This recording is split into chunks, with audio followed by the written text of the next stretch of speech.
Dzień dobry, Radosław Łaźny, witam Państwa. Znajdujemy się w tunelu foliowym, gdzie uprawiana jest papryka odmiany Muriel. Ta papryka jutro będzie miała 3 tygodnie od posadzenia. Skupimy się dzisiaj na przygotowaniu gleby. Dlaczego to jest bardzo ważne i jak to procentuje, plusuje na całość sezonu. Jak Państwo wiecie, problem w uprawie, w tej monokulturze, gdzie paprykę uprawiamy z roku na rok przez kilkanaście lat, to choroby i problemy odglebowe.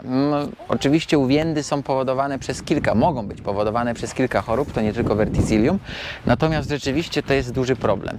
Jak sobie z tym radzić i jak przygotować glebę i dlaczego to jest takie ważne? Jak była przygotowana gleba? Przed sadzeniem oczywiście robiliśmy analizę gleby i to jest podstawa, natomiast zastosowaliśmy tutaj karbohumik w dawce 50 litrów na tunel foliowy. Rozlewany był przed samym posadzeniem roślin i mieszany, agregatowany z glebią. Z tego względu, żeby poprawić właściwości fizyczne gleby, utrzymać tą wodę, zdrowotność plantacji i mikrobiom glebowy jest o tyle ważny, że on wpływa nam na zdrowotność całej rośliny, więc problemy z uwiędnami i tak dalej będziemy mogli niwelować przez cały okres produkcji. Natomiast jeszcze tutaj dodatkowo karbohumik reguluje nam właściwości fizyczne gleby, utrzymuje wodę, ale również właśnie rozwija ten mikrobiom glebowy. Mamy tutaj bardzo dobrze widoczny system korzyśniowy, system włośnikowy, który odpowiada nam za pobieranie wody, składników mineralnych i ta papryka tak naprawdę właśnie za jutro mija jej 3 tygodnie od posadzenia. Jak widzimy, kondycja jest bardzo dobra, nic jej tutaj nie brakuje. Jak zauważył producent, co jest bardzo fajne i warte podkreślenia, ona rusza praktycznie od razu, więc te problemy, gdzie mieliśmy wcześniej te uwiędy, ta monokultura i tak dalej, dzięki zastosowaniu właśnie karbohumiku możemy sobie zdjąć wiele problemów w czasie uprawy z głowy, co później plusuje na naszą korzyść. Oczywiście dodatkowo jeszcze tutaj stymulacja dolistna kalboru, jak pamiętamy, bor potrzebny jest w procesie zapylenia, zapłodnienia, podziały komórkowe i tak dalej, natomiast kwasy humusowe wpływają bardzo dobrze na tkankę liściową, która się cały czas buduje. Karbohumik w tym gospodarstwie akurat stosujemy od tego roku, natomiast będziemy stosowali go 2 razy. Teraz był zastosowany przy papryce, natomiast w tej chwili rozlewamy go już w kapuście. I jak to było stosowane? I dlaczego akurat w kapuście teraz w tym momencie? Dzień dobry, witam Państwa. Tutaj był stosowany karbohumik, rozlewany był po całej płaszczyźnie gleby. Ilość, która była wylana, to było 1000 litrów na około 50 folii, czyli to jest ponad hektar. Ponad hektar, hektar 20.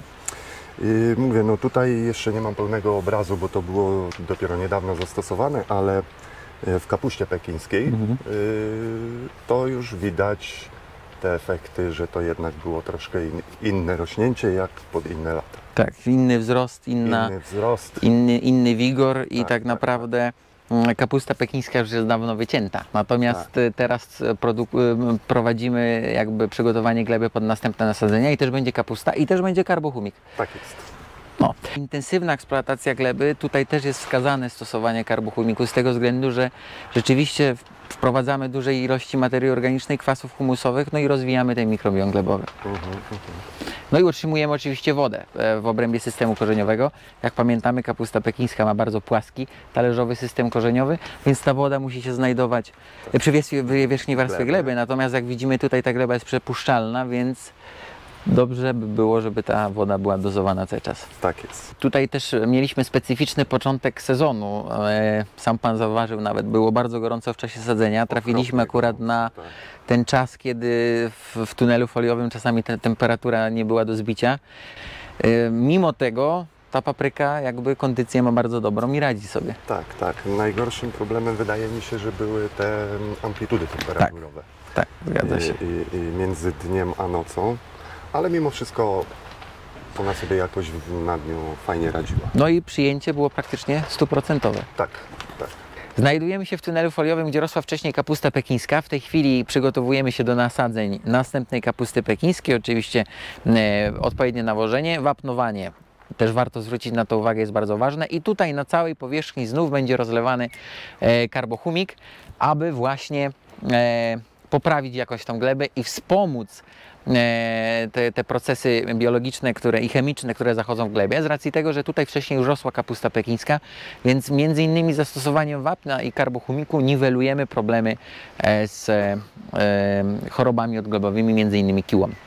A tutaj akurat mamy roślinę, która się przypadkowo nam złamała, więc nie będziemy wykopywać roślin, które są dobre.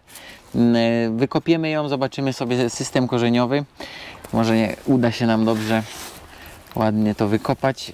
O, właśnie o to chodziło. Teraz sadzonka, która ma, jak Pan podniesie wyżej, super. Tu położymy sadzonka, która ma 3 tygodnie, za chwilę, jutro w zasadzie. Właśnie o to nam chodzi. Ten system korzeniowy, który tutaj się rozrasta, jak widzimy, bryła bardzo dobrze jest przerośnięta. On nie może się skupiać bardzo blisko systemów nawodnieniowych, bo wtedy to jest błąd. I co najważniejsze, te merystemy wierzchołkowe, które widzimy tutaj, one są białe, żywe, pracują i ten merystem wierzchołkowy właśnie rozwija system korzeniowy.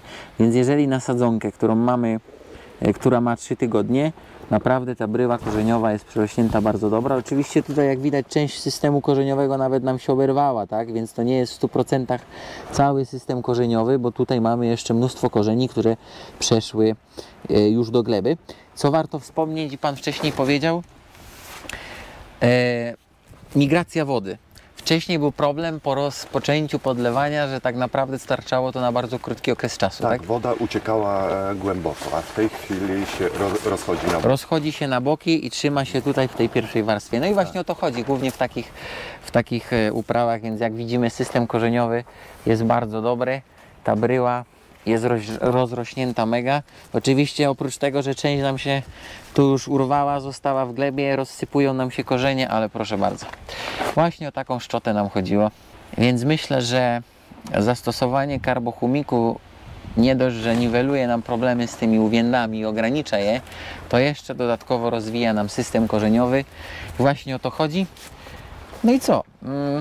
Będziemy informować, co dalej. A ja Państwu życzę tylko i wyłącznie takich systemów korzeniowych. Warto też pamiętać i nie przejmować się tym, jeżeli nie zdążyliście Państwo zastosować karbochumiku. Warto też puścić go przez systemy nawodnieniowe. Mamy taką możliwość.